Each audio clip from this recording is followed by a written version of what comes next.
Oh, that was not the YouTube that did that. That was me. I'm so sorry, everybody. Sorry, sorry, sorry. That was actually me that did that. Not the YouTubes. There was, I got stressed out about a noise that I was hearing, and I was trying to hit escape, and I hit finish I hit finish, and I did not mean to do that. So, yeah. Anyway, so sorry. I really wish I wouldn't have taken that down, or that wouldn't have come down, because we're not done. We're going to get into some more about this. So what we just showed, please refer to the previous video that is titled ENS. We'll just title this part 2. This will be part 2. That'll be part 1. And hit the like again if you would, guys. I appreciate that. This will be part 2 because this is almost a whole range of information that I did some research on this morning. And certainly you'll have a lot to say on this. What we did is we've been talking about this video for a while, where this guy is saying in this video that we just showed from part 1 that thank you guys for being here. Yeah, just hit the like again and share it out again, and share it in the Discord if you wouldn't mind, please. I think I did share in the Discord. Anyway, what this guy is saying is that when people were coming in, so what's happening is yeah, that's the noise I was talking about. Is that a car going by? There's a truck there, but that wasn't the noise that you heard. You heard somebody pulling the trash cans up to the driveway. Okay. All right. So anyway, what this guy was saying is, so what happens is it's not just one person that's causing all of this to happen. What happens is the person comes in and they get what's called a PCR test. And the PCR test is what's called an amplification test. So I have this here. This comes from the CDC. Now you're going to say, well, are you referring to the CDC? Well, this is who is telling us to do these tests. So this is why I'm going to pull it up from the very people that we're talking about. The CDC talks about this is a reverse transcription polymerase chain reaction, and it is to amplify nucleic acids from the RNA of a virus, allegedly. And what they're supposed to do is do so many cycles where it can amplify, but it's not diagnostic. It originally was never meant for any of this use at all, but to look for genetic material. So possibly, when could a PCR be useful? Maybe in looking for genetic material from a human in a possible rape or murder situation, that could be useful. But for diagnosing a disease, it is not useful at all. And it was never meant to be used for this. As many people will tell us in the chat, and I know that you guys know, that whatever his name was, Carrie Ellis or something like that, was saying that this was not what it was ever meant to be. Now, these people will come into the ER. It's cycled at too many cycles, which means they're going to come out positive every time. And they're not going to be able to distinguish what they're coming out positive for, because it's just a test that was given to them to use. So it says positive, and then the person is admitted. So the ER doctor no longer has anything to do with it. They've washed their hands of it. They said it's positive. Now, what did the person present like? It's possible that they presented with difficulty breathing. Because they presented with difficulty breathing and they tested positive for this virus, they will now be they'll be oh gosh, I'm admitted. So then they're admitted into the hospital, and now it's the hospitalist who's in charge. So the hospitalist is now going to have a protocol to follow. And like he said, he wasn't allowed to even move them and get them up moving until their SATs were above 90. So there was protocols that went against normal intubation protocols and extubation protocols. So these protocols that would say you should intubate probably at anything under 90. A smoker can be under 90%. You know, a lot of people could be under 90% from COPD is always going to be under 90%. Always. And there are certain things that you should not ventilate for, and I can get into that in a minute. But there are certain types of disease processes that when you ventilate, you literally exacerbate the issue that they came in with, and you will kill them.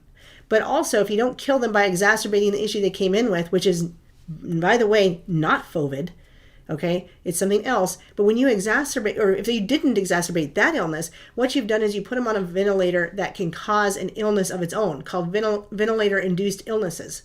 So ventilator-induced lung illnesses, and you're going to get a pneumonia of some kind or a sepsis of some kind that they will not come out of. They will not come off that vent ever. So once you vent somebody, they have less than 10% chance of ever coming off. So the hospitalist says vent them because they're at a certain saturation. And now they say don't move them around.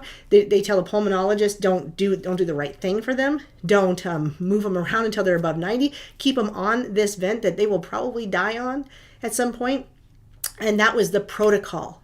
That was the protocol. This guy admits it. This guy says it. And then what do they say? They come and they let him die. And then what happens after January, whatever? They drop the cycles of the test, and it's all of a sudden not showing up. They're not having to vent these people. They're not having to take them off of a test that cannot diagnose this. I am going to go off as much as Shawn did and tell you guys it doesn't exist. And you can tell me, I know I had it. I've never been more sick in my life. Well, in 2009, I'd never been more sick in my life, and I got really sick. What was it then?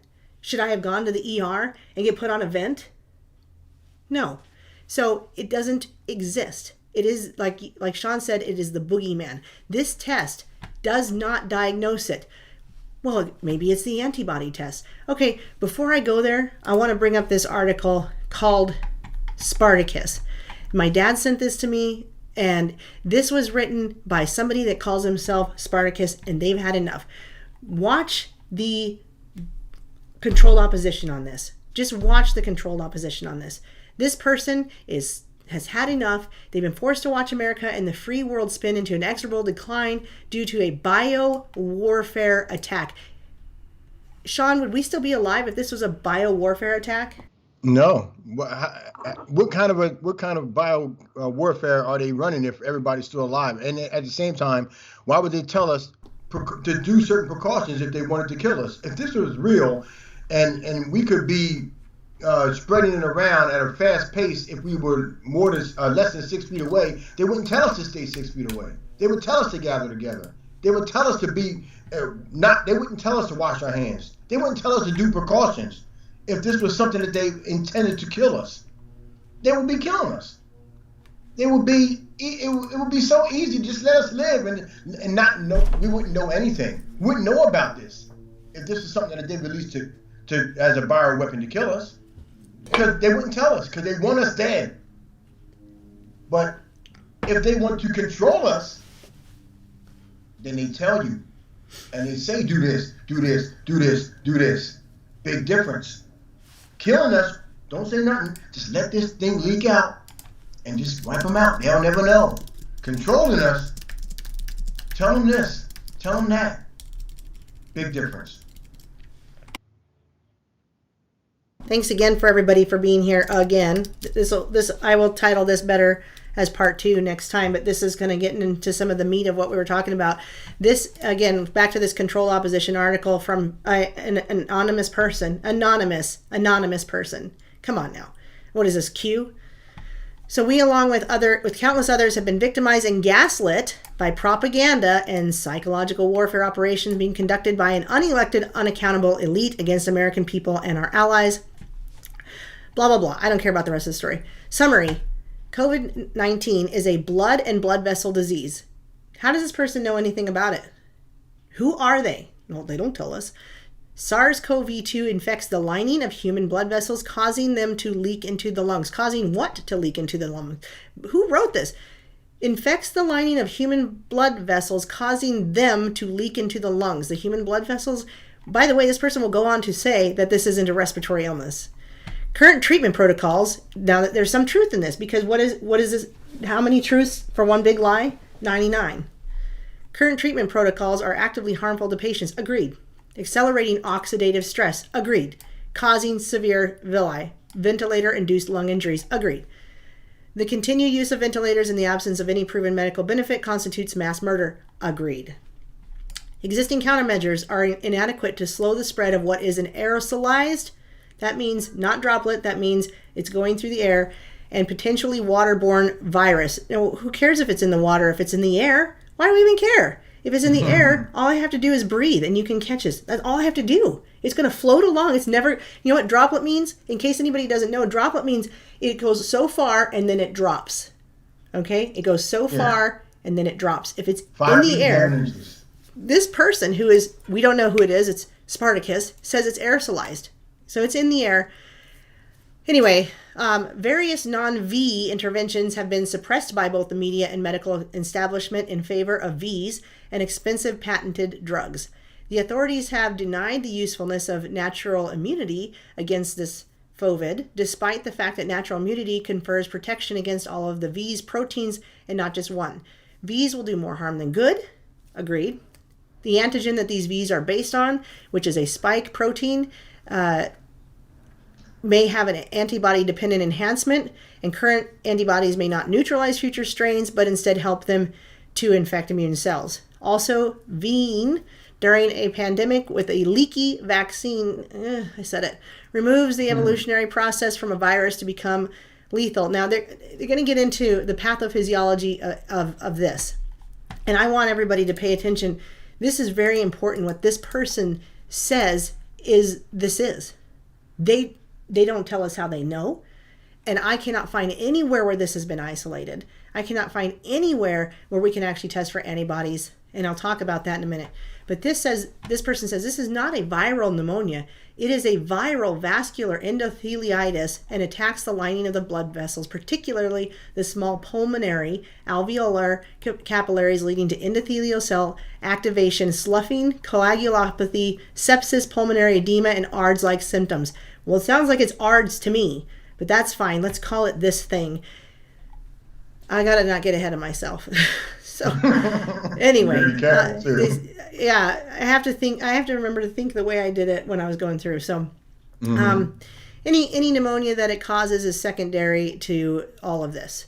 In severe cases, it leads to sepsis, blood clots, and multiple organ failure, including hypoxic and inflammatory damage to various vital organs such as brain, heart, liver, and pancreas, kidneys, and intestines. Some of the most common lab findings in COVID are elevated D-dimer, elevated PT, elevated C-reactive protein, neutrophilia, lymphopenia, hypercalcemia, hyperferritinemia, which is too much iron.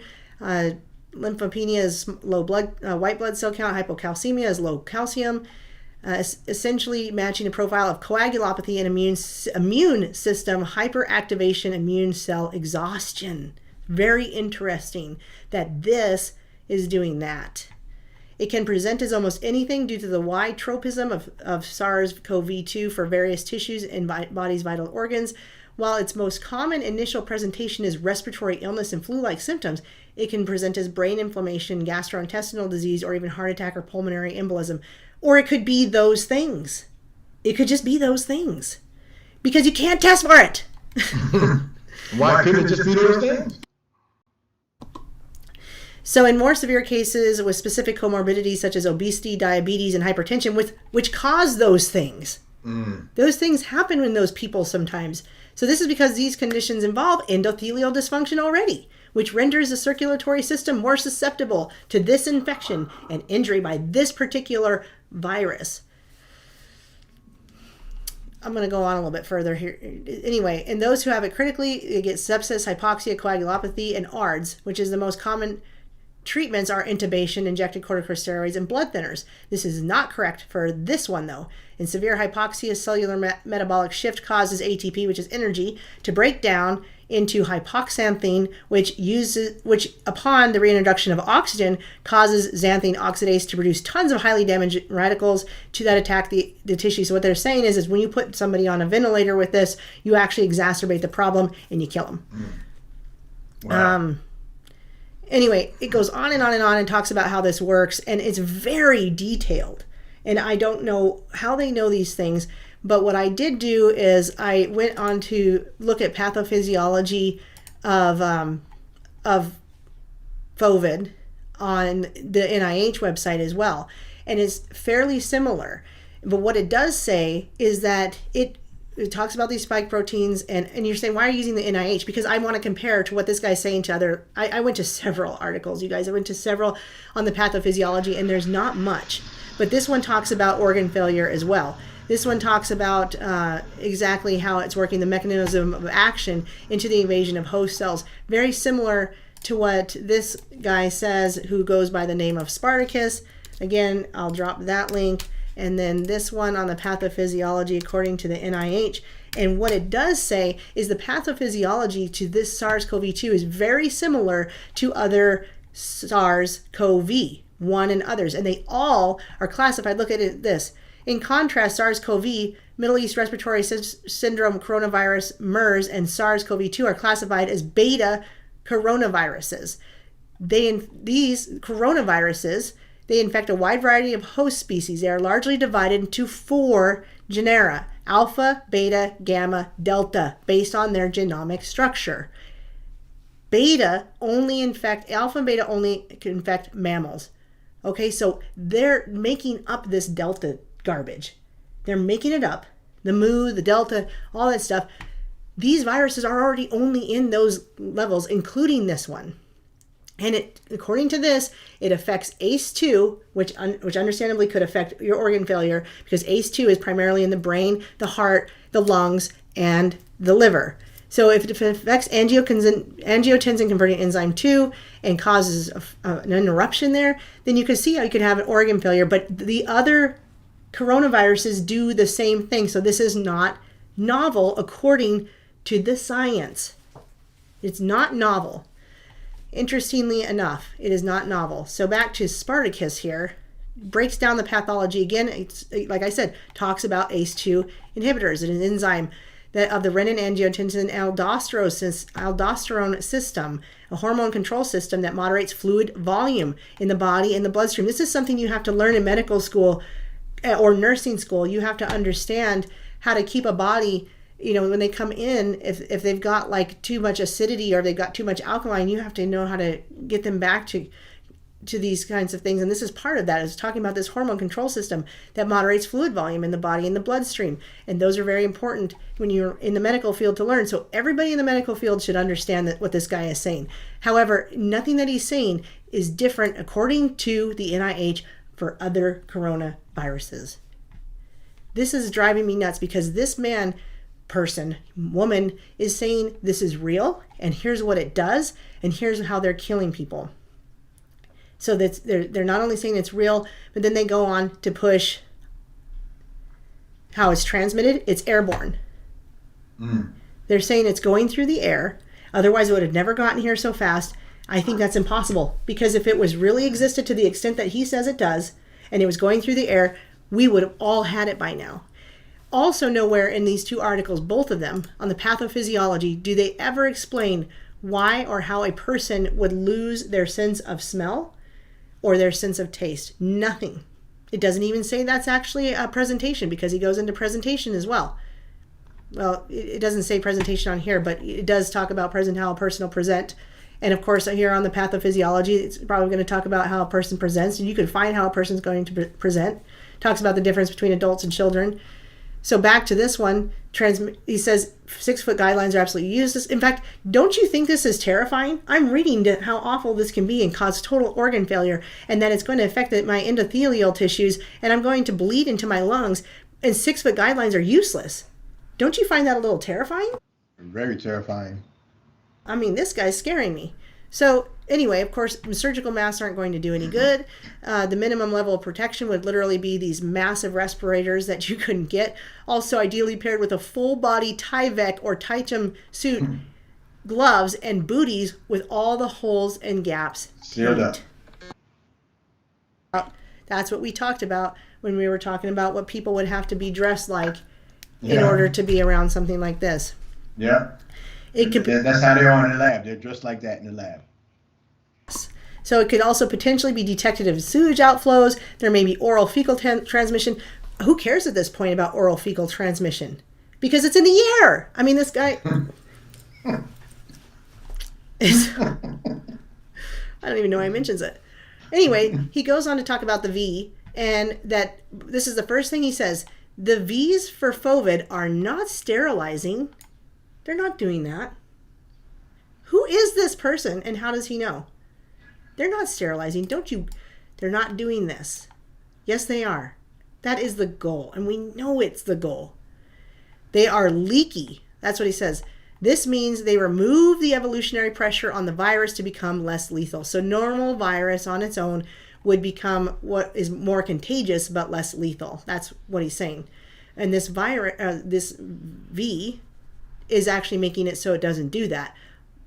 how lethal is this? Who's dying? Who do you know that's died? Nobody.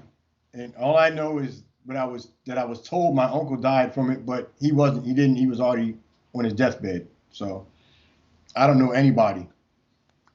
So it's if the V is making it so that it doesn't get out of this severely lethal level, then it's lethal. It's scary. This guy's scaring me. Some of these so-called Vs utilize an untested new technology that has never been used before. Traditional ones use weakened or killed virus to stimulate immune response. These ones do not. They are purported to consist of an intramuscular shot containing a suspension of lipid nanoparticles filled with messenger RNA. The way they generate an immune response is by fusing with cells in a V recipient's shoulder, undergoing endocytosis and releasing their mRNA cargo into those cells, and then utilizing ribosomes in those cells to synthesize modified SARS-CoV-2 spike proteins in situ. Now here's where the truth comes in, because when they do that, when these RNA cargo attach themselves to ribosomes, this stops the ribosome's ability to function naturally, and we have to start creating more ribosomes, which can cause us to get exhausted, because ribosomes are also used in energy production. There could be an oxidation problem, like he talks about, talks about oxidation problem earlier, where when you put them on a vent, it actually makes them worse. I believe the V is doing that. I believe it's doing all those things he just talked about. I think that is happening when you get jabbed. But anyway, he talks about this for a long time. I don't really know how much more to read, because I kind of got tired of what I think is controlled opposition. I think this person is going way too far to say that it's real, but yet saying how bad the V is, and so this creates that two-party system again, where I'm against this, but I'm for it, but we both agree that it's real. And it was created in a lab in Wuhan. I want you guys to know that there is no test, and you could say, what about antibodies? I've been tested for antibodies. Well, when I was reading about PCR and the other ways you can test for this, they brought up antigen tests. So I said, okay, I'm going to go read about the antigen tests. Here's the general guidance. And then I go, okay, what about antibody serology tests? So I clicked on that. I want you guys to see what it says. There's two types that they do for this, the PCR and the antigen test. And this is the antibody test, which supposedly tests for antibodies. What does that mean? If you have a positive test result for this antibody test, it is possible. When we do tests in the medical field for things like this, particularly one was herpes simplex virus, what you did is you took a sample, you stuck it in a tube, and you sent it off, and they sent you back what's called IgG, IgM, and another one. Who cares? There's 3 different immune globulins that come back. One of them says that you've had it. One of them says that you have it. Okay? So that is what it does. It says you have this, or you've had it, or you've definitely been exposed and you have antibodies. The antibodies are showing that you have it now. That's IgM, or that you've had it in the past. That's IgG. This says nothing of the sort. It says if you have a positive test result, it is possible that you have recently or previously. They can't even tell the difference. This is not an antibody test. This is a farce.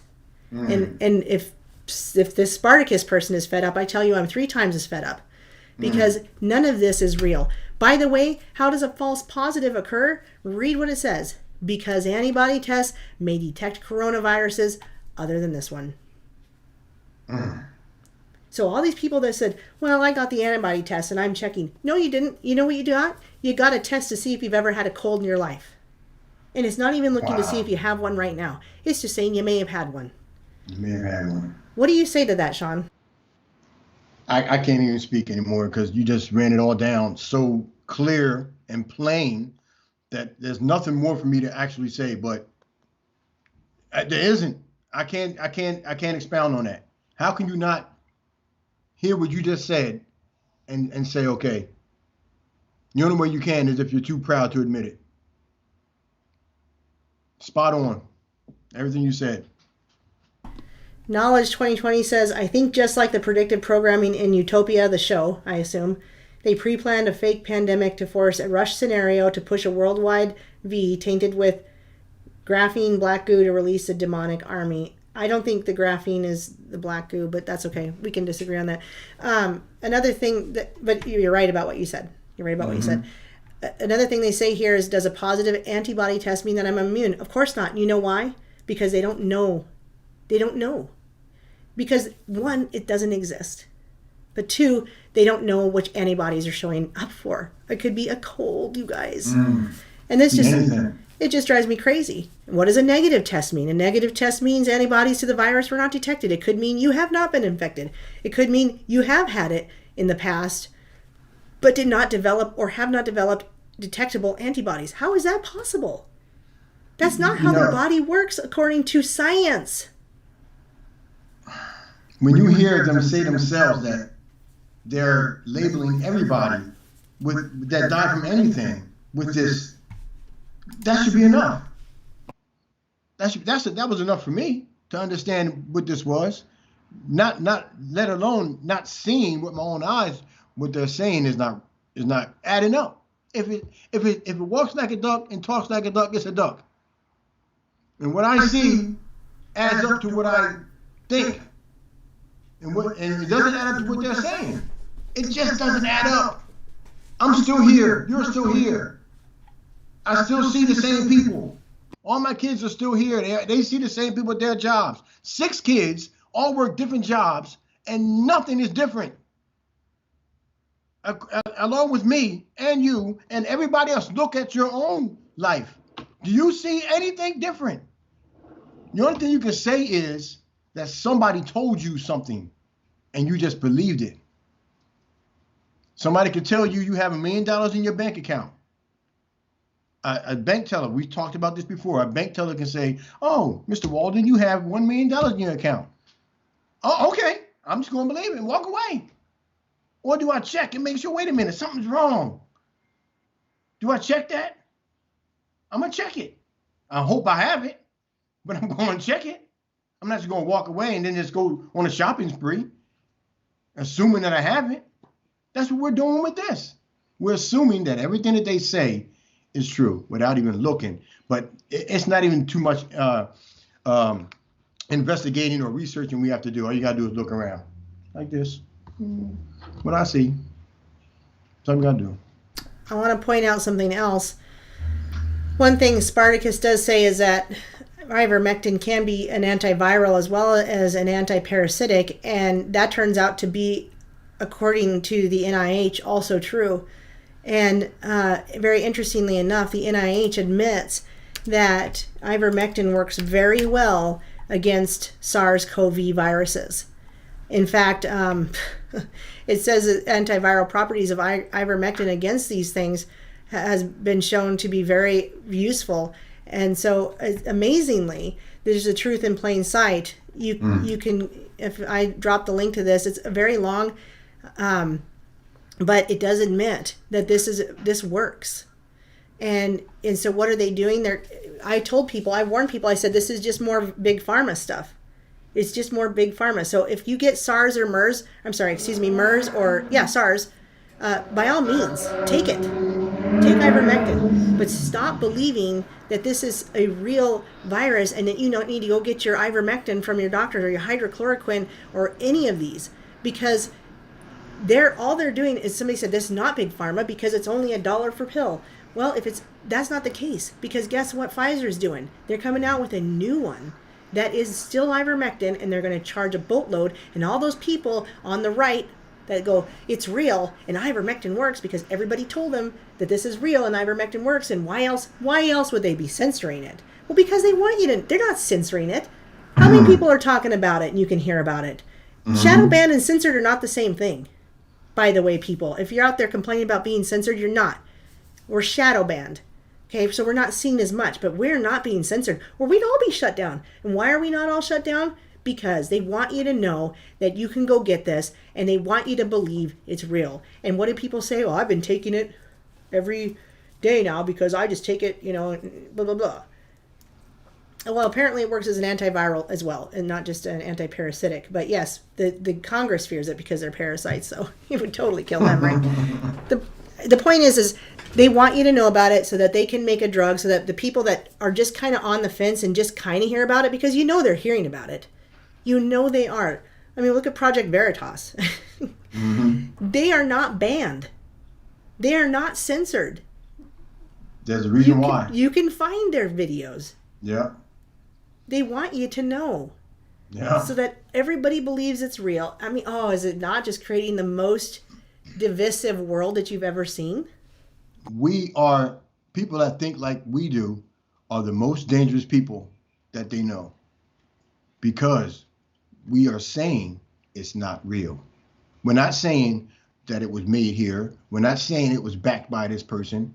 We're saying it doesn't even exist, which makes us very dangerous, because if we say that and we get people to believe that and people start to see the truth, they won't be able to control us anymore. But if you believe that it came from this person, or it came from this village over here, or this bat, as long as it doesn't matter to them which one you believe, as long as you believe it's there. That's all they care about. Yeah, and Gospel Bearer says what I said the other day: doing one's best to eat and live healthy, and knowing that death is certain. Death is certain. We're all going to die. Yeah, if ivermectin comes from a fungus, go find the fungus and find a way to naturally eat it. If hydroxychloroquine comes from quinine, go get the quinine in a better way than taking. It's still a government-made pill. It's still a pharmacia-made pill, even if it only costs $1 now. Well, it's not big pharma because now it only costs $1. Well, there was a time that it didn't only cost $1. There was a time that it was still big pharma, and they're just making it big pharma again. So we need to become more self-sufficient and know the things we can. I'm not saying I'm there yet. I want to be there. But we need to get to where we can eat off the land like God made us. He didn't make us to live in houses and drive cars and to eat food from the grocery store. He didn't make us that way. He made us to know the foods, and now we don't know anything. We don't know which plant we can eat, which plant we can't eat. We don't know which ones does this for us, which one. Now, some people do. Don't get me wrong. I know that there are some people out there that really know this stuff, and that's where I want to get. And that's where we can come together and teach each other so that we don't all have to overload our brains with this knowledge overnight. We can teach each other over time. That's why we talk about a community of refuge, a city of refuge, a village of refuge, whatever it is, where we can come, because there will be a time that we are going, they're trying, and I don't know how far they'll succeed, but there will come a time, according to scriptures, where we will be persecuted all over the world, not just in one country, but all over the world. And when that time comes, we will have to come together in cities of refuge, places of refuge, until it's our time to go or not, whatever happens. If there is a rapture, if it's pre-trib, mid-trib, or post, whatever one it is. We don't know. I mean, you can say you know, but I'm going to say I don't know. Regardless, we can come together. I want people to know that this is not real. What Shawn and I want you to know and get in your head, that there is no novel coronavirus. It never existed. It does not exist. Forget it. There's no test for it. There's no way to find out, isolate it. And it's not novel because according to the NIH in that article I just showed you guys, it behaves like every other coronavirus. Amen. Woo! No, all glory to Yahuwah, obviously. Amen. You preached it though. You preached the word. That's it. Angel Marie says, "How can we establish a city of refuge?" Sorry for the all caps. That makes me laugh because I do that all the time. I hit the caps because this is what I've been talking about for a while. This is what the Discord is a start to, is a place we're congregating. But there may come a time, right, where we can't have that anymore, and so we might be able to come together in person. So that's where my bus comes in. I can travel with that, and I can maybe land in a place.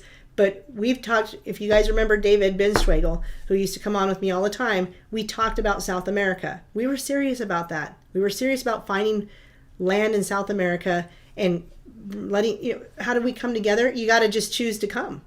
I can't come get you necessarily, or maybe I can. I mean, I can fit so many people on a bus, but you got to choose to come. So I got to say what Airborne Saint says because it's going to turn into a little song. I'm not aware of too many things. I know what I know, if you know what I mean. Thanks for the comment, Airborne. That was a long song. It wasn't long. I didn't sing the whole song. Philosophy. It was beautiful. Okay. I can keep going. Come on now. You can be goofy. I'm gonna be goofy. I can't help it sometimes. Airborne. Mike started it. Mike started it. Your fault, Mike. Watch it. Yeah, and then I read it and sang it. What of it? What of it? What of it?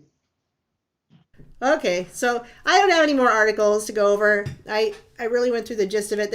I read on that stuff this morning, way more than I talked about, because it gets into things that even as a prior medical professional and indoctrination of the medical field, gets confusing even to me. So I didn't want to, make you guys go, huh, what? Understand, Airborne Saint, what I need is your clip of that doctor from,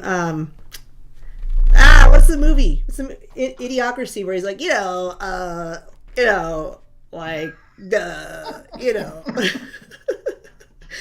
stuff, That's the kind of medical professional I am now, You're crazy. You didn't sound like it just then. You sound like you knew what you was talking about the whole time. It's, yeah.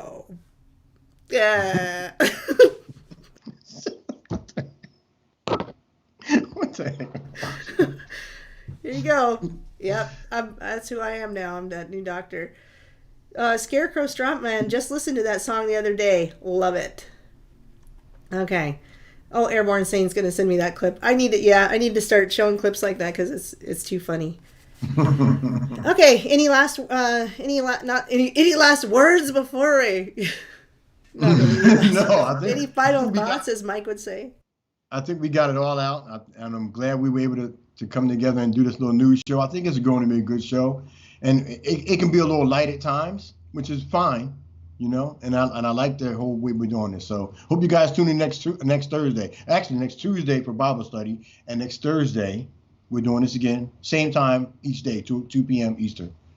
Yeah, and we're going to make this a regular thing, and I'll try not to cut myself off halfway through, but that's okay. We'll now have a part 1 and a part 2, so maybe that'll make people more likely to watch it if it feels like it's not so long. It's part 1 and then part 2. Totally did that on purpose, part 2.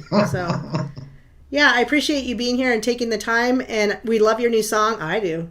If you guys don't love it, then make sure you send it to your worst enemy. Yes. Actually, you can't send it yet, but we'll get it out there. We'll make a video of it. And, we'll be back next Tuesday, next Thursday, same bat time, same bat channel. Uh-oh, bat. Coronavirus. Oh, no. These are bats. We talked about bats before. No bats. No more bats. Okay. All right. Well, until next time, peace. God bless y'all.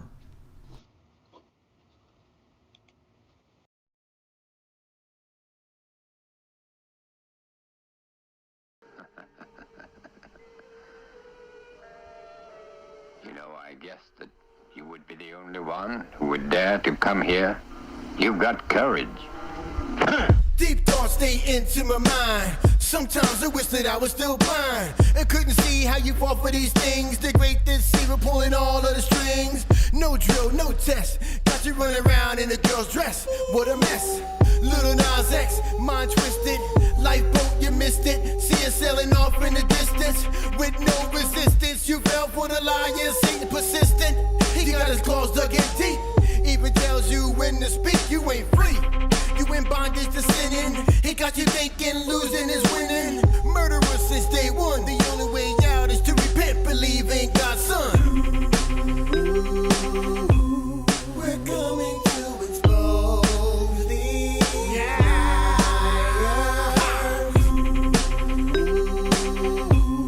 The truth will set the world on fire. I'm ringing bells like ding dong. Some of y'all too just might get stepped on in this song. You belong to the father of lies. Put your idols on pedestals and raise them up high. Kenneth Copeland style, Joyce Myers, T.D. Jakes all bound for the hellfire. Kanye West, Top Bentley, ninja kick to the chest. You best believe I'm prepared for this battle, and I can see how they treat us like cattle. Great reset on the path coming through. You don't believe not a dang thing I'm telling you. Mr. Magoo type blind, but you can't see. Take advice from celebrities on TV and in movies. Dr. Fauci lying right through his teeth. Take a real deep look at what lies beneath. We're coming to expose these.